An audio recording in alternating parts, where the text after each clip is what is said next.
بۆیە بەڕێزەکانم ئەم تابلۆیەکی زۆر جوانە، واتە هەموو حەزەکانی ئینسان بەڕێزەکەم لە دنیاە نایەتە دی. منی ساکەنا سەدا حەز و خولیا و ئاواتی ترم هەیە، بەسیترین شت ئەوەیە حەزەکەم نەمرم.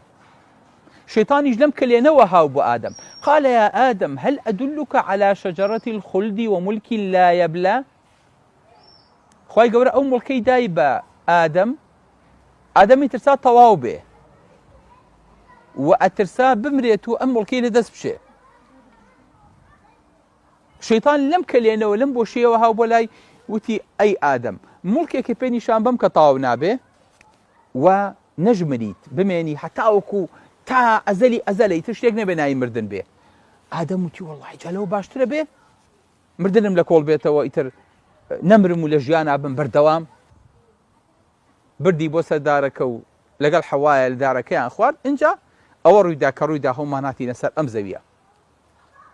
کەواتە کەمترین حەزی ئینسانەوەیە کە بە ئەبەدی بژی. کەس حەز ناکات بمرێ وایە؟